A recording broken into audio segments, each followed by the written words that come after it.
Hi, everybody. I'm Candid Frank Stanisci of Candid Frank Live's Leaf Talk. Welcome to the Spanglish World Network on Zingo TV, channel 250. Please remember to download the Zingo TV app at the respective app stores for iOS and Android devices. While you download, make sure you rate, leave a comment. Both apps are absolutely free. Zingo TV is available on Google Chromecast, Amazon Fire TV sticks, Roku sticks, and all small smart TVs 2015 forward. Now on Leaf Talk, joining me is Aaron William Freeland. That's it for a show. We'll see you tomorrow. No. That's not happening. That was just being silly. Okay, so first program. I'd like to quickly review the Maple Leaf team from last year. The biggest thing that we could be reminded about the Leaf team last year was they were a team that outshot the other team so much and made the other team's goaltenders look like stars. Apparently, they haven't changed it this year. No, they're continuing the same trend as they have in the past. They are making opposition goalies look absolutely like brick walls. It's absolutely Marvelous. fantastic. It's merveilleux. Most recently, they made Sam Montembeault look like a god. He made 48 saves over the course of the game. I got to tell you, low percentage chances, shots from the periphery, all of that good stuff. They seem right on track for where they need to be mid-season. And the Leafs social media fans on social media are in mid-season form already. I've seen people calling for Berube to be fired. Marner already needs to be traded. Nylander's a lazy bum. And oh my God, where did they find this Tiv Stollers from? How did he win a Stanley Cup? So we're off to a great start, guys. It's fantastic. If they wouldn't have had 5 goalposts, they would have had 51 shots on goal.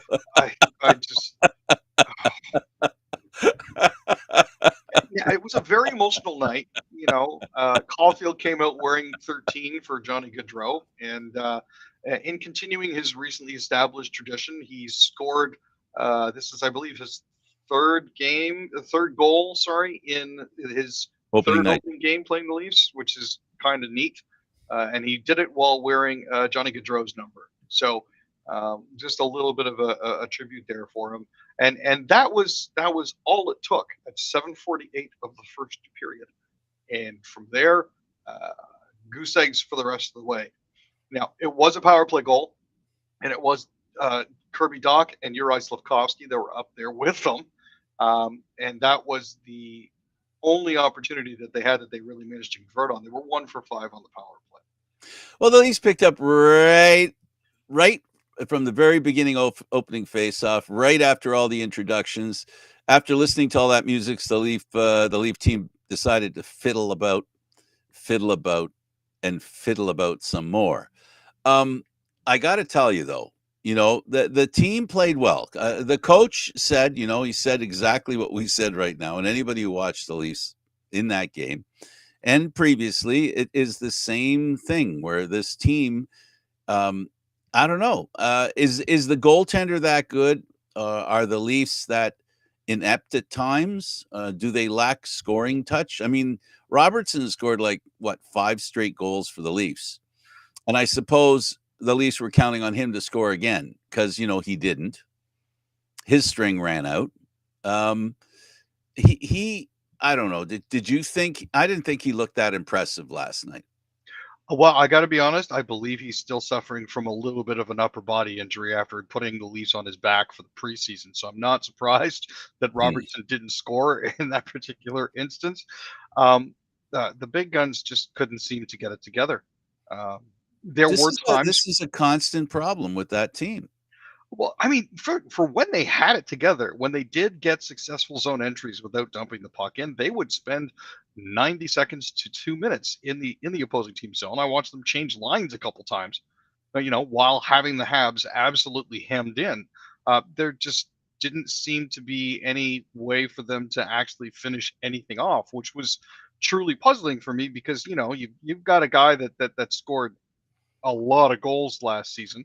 On a line with a guy who feeds him, and with another wonderkind that unfortunately got derailed by injury in the playoffs, and they still couldn't put anything together. Nope. No, they could not. And I this is, I'm not going to sit here and portend to be a brilliant hockey mind at all, but I don't know, my lack of knowledge and or you know the little bit that I know about hockey. I think one of the biggest problems with the Leafs is they're too cute. They're looking for the perfect play. They hang on to the puck too long. They give the other team a chance to settle into being better defensively, rather than create a situation where they, create a little havoc and then take make the best of an opportunity that comes up right away. They're they're too patient. This must sound crazy. I don't know, Aaron. I just think they're a little too patient. I don't know. Well, I was expecting more bang bang plays out of them. That's how the Habs scored, was a tic tac toe play basically. Doc Slavkovsky and Caulfield tic tac toe, and it's in the back of the net. On the other end of the ice, you have Stolars, who is actually trying out a different pad Wow. setup. So when he was playing with Florida, apparently he picked up some tips from their goalie Bobrovsky, and he's gone with slightly different pads. It's a denser material. It's also Deadens the slightly puck narrow at the better? top. Well, it kicks the puck out further, Oh, so okay. there's less chance of it just sitting right in front of him when he actually makes the stop. And you could see him working a little bit on his rebound control when it came to that. A lot of the pucks were getting at least 10 to 15 feet away from the net. Unfortunately, yeah, I don't think the Leafs really managed to adjust to that all that well. So there were some moments in front of the net. And there was a pass that almost was. Yeah, He yeah. had a little trouble handling the puck early in the game. And if it weren't for bad luck, honestly, the Leafs hit the post behind the opposing team's goalie, and it went Like off the 4 or post, 5 times. and then it came back out between his legs. Like I just, can we get a little bit of a So a balance here? reverse 5-hole Yeah, basically, instead of the yeah, back leg, instead of yeah, the back of the leg and in the net. yep. The So, curse of being a Leaf fan. well, I wouldn't And of necessarily all the call it teams to do that curse. with, the Montreal Canadiens, the Yeah, hated Montreal Canadiens, the bane of the existence of the Toronto Maple Leafs, the I guess you could fans' call it favorite team to hate. that.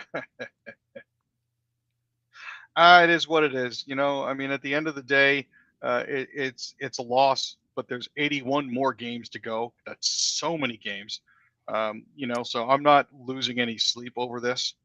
I'm trying to Really. remember now, Aaron, how many game ones have the Leafs won? I think they haven't won one in the last 3 or 4 years. No, they haven't. But here's an interesting statistic I found after doing a little bit of digging. The Uh-oh. last time the Leafs lost their season opener on the road, 1-0, was 1967. Now, make of that what you will, but that was the last time the Leafs lost the Oh, season I opener. get it. I think I see you're talking about the new Leaf ex-Montreal player who's wearing number 67. It's a reference to Well, him, there's that, but also Pacioretty? the last time the Leafs actually lost their season opening road game 1-0 was back in 1967. Granted, that's the Oh, year oh, after but they they won the cup, but at the same time, it's the last year that they won the cup. well, So there's last time they won the cup, they also lost a game to the Bruins 10-0 at home.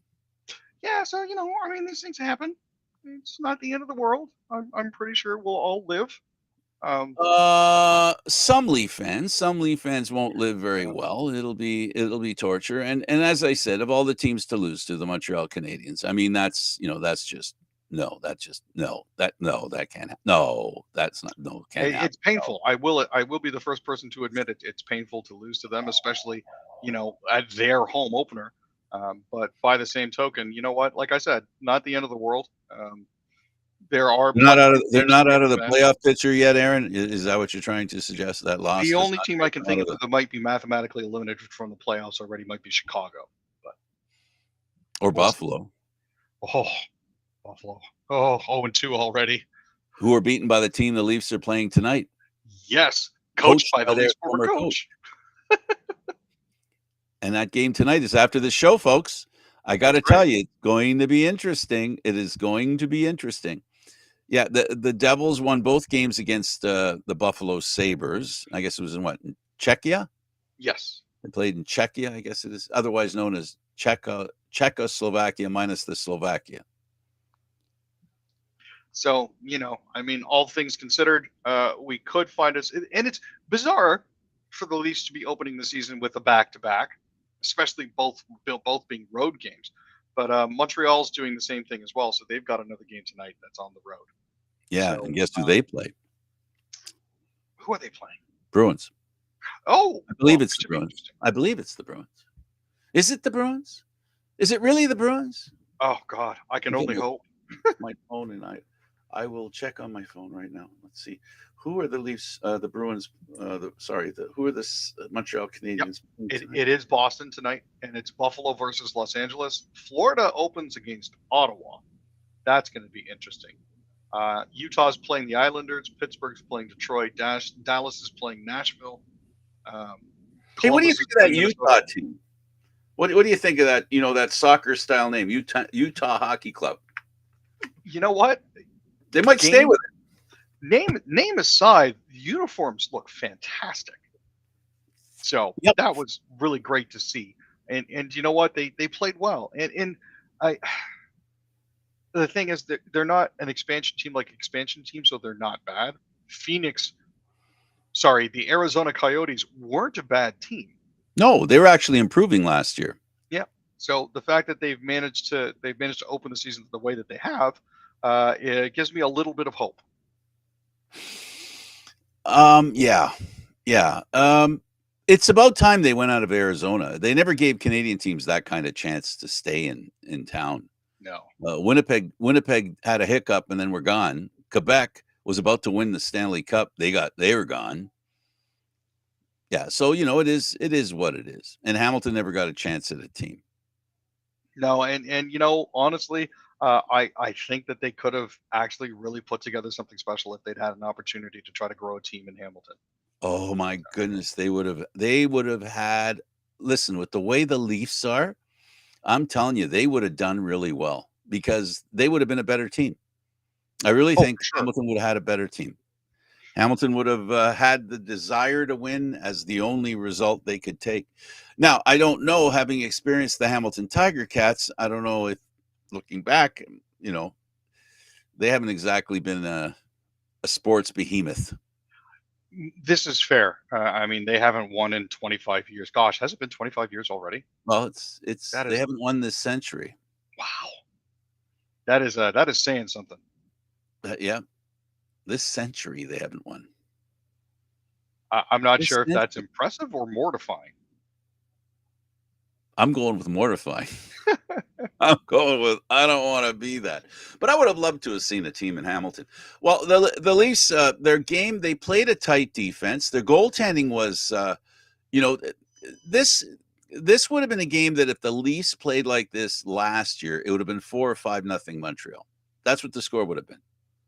Because he really did a great job. There were some saves there. He loves giving players the glove side, Aaron. You see that, how he gives away that side of the net? Yeah, no, he was really fantastic at luring them into shooting to that particular side, and most of the players bit on it. So that was, something nice to see. A 963 should be enough to win you a game, especially when you've had 48 shots. And I just still can't figure out how they didn't manage to solve Sam Montembeault. That is something that's going to bug me. Obviously, he's the next, great goaltender. It can't be any other way. I don't think there's a better goaltender in the league right now. Well, I mean, that might be gilding the lily a little too much. I believe Montembeault is solid, but I don't believe he's the be-all end. That's the trophy for sure. He's a candidate now. He's he's one of the top candidates. Tavares was almost invisible. I mean, you have to wonder if maybe there was something that happened in the preseason. I know that he had a Charlie horse in the second or third game of the preseason. I don't know if there's still lingering after effects from that, or if it's just, I don't know. And look, when we talk about the Leaf players and we talk about specific players and how good they are or how bad they are, this is all based on one game. One. One. But if you look at some of the Leaf fan posts, you'd think it was the night before the season ending and the Leafs needed 3 points to make the playoffs. That's what it feels like. Oh, for sure. It definitely feels like there's a lot of wailing and gnashing of teeth and Oh tearing of the hair and my goodness. all that sort of fun stuff. Well, the good news, Aaron, could be that they get to play a game right away and wash the taste of that game out of their mouths. New Jersey is coming back from a trip from halfway around the world. Well, not halfway around the world, but a good chunk of it. And we'll see how ready they are to play tonight. And as does happen in situations like this, Aaron. I'm not predicting it, but I'm just saying it's happened so many times. You'll get a game where you can't buy a goal, and tonight could end up being the night when they get 6 goals on 14 shots. It is You know what I very, mean? very likely. Oh, 100%. This is one of those situations where anything can happen. Like they say with the Ontario Lottery Corporation, anything can happen, anyone can win. You know? Could be what happens, or it could be the other team has 14 shots and scores 6 goals. Now, Dennis Hitt will be in goal. We people know how we feel about the fact that Joseph Wall was supposed to start that game last night. And we all know that Joseph Wall has a reputation for being injury prone. But man, that didn't take long. We talked about it, on our Candid Frank Live broadcast. On this one here, it's an upper body injury. We don't know exactly what it is. The coach was interviewed the day before or whatever, and he hinted that he didn't know who the goaltender was going to be. He wasn't telling who the goaltender was. So they may have known something was up with Wall back then, right? They've known for a while, which means both goaltenders know that they were going to play. Hiddleby's not getting thrown in, blind and unprepared or, emotionally unready. So he's got all the time in the world to get ready. It's going to be interesting, if nothing else, even with 2 losses, goals against, 1 goal in that game, Aaron. Defensively, the Leafs played well. If margin of play means anything, the Leafs played really well. They just no finish, like the coach said.